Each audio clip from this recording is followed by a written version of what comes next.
Okay, in these two questions, we're going to be looking at using cosine rule to find angles. So please watch the first two examples to find lengths, and there's notes on that, and there's a little notes video on angles as well. If you just watched all this, then you can go on to this. This is cosine rule actually in action, finding angles. So in the following, we're going to find x, as we have been doing so far. So this is question 4. Let's draw a triangle.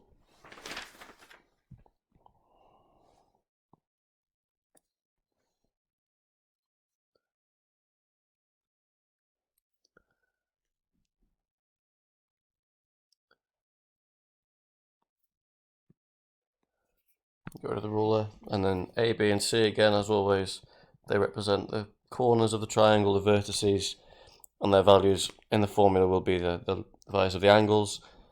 We're going to have 4.8 centimeters, 7.3 centimeters, and 6.5 centimeters. Remember, these are non-right angle triangles, and we're going to have our x here, so we're trying to find the angle x in degrees. So hopefully from this you can see one of the main clues to highlight use of cosine rule to find angles is that if you've got all three lengths, if you've got all three lengths and you're finding an angle, almost, well, it's going to be cosine rule. So remember our cosine rule is this, so either we're going to rearrange this formula to get the cos A as the subject, because this is our angle in with cos there, or you just have to learn the formula already in its rearranged form, which is this. So I'm going to be using this one. It's a really good one to learn, so you can answer questions like this. So we're going to label our triangle, then we're going to sub in, label in the usual way. Opposite capital A is little a. Opposite capital B is little b. Then opposite capital C, the length little c. So nothing changes how we label it. Again, we're just going to sub in here. You'll notice I've got all three lengths. Look at the right hand side of this equation. They're all lowercase letters, so it's all dependent on having all three of the lengths. If you don't have all three lengths, you're probably not going to be able to use this. Sub in cos A, so A is the angle at A, which is x, so sub that in there.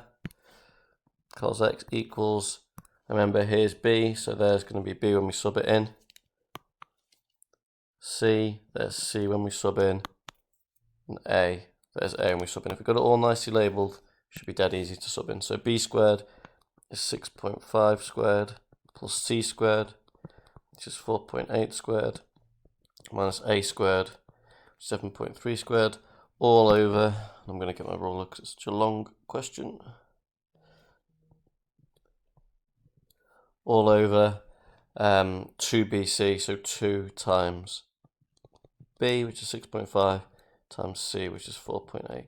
And again, I can do this in stages if I want. I can square the top bits out and simplify and multiply the bottom, or I can just go straight in and bung this all into my calculator straight away. It's up to you. As long as you understand what your calculator is doing, that's fine. Let's do this one in full. We'll do the next one without. So 6.5 squared, 42.25, 4.8 squared, 23.04, minus 7.3 squared, 53.29. And then on the bottom,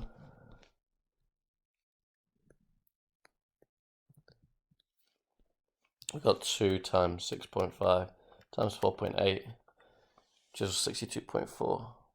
Then we can simplify the top, and your calculator will simplify everything for you.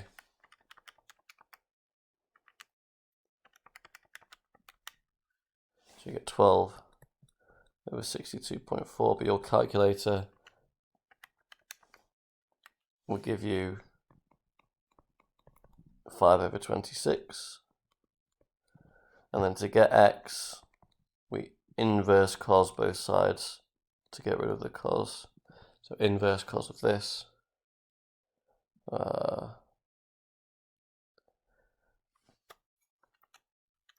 78.9. Sorry, I'm going to have to go up here. You keep going down the page. So 78.91. So 78.9 degrees to 1 decimal place.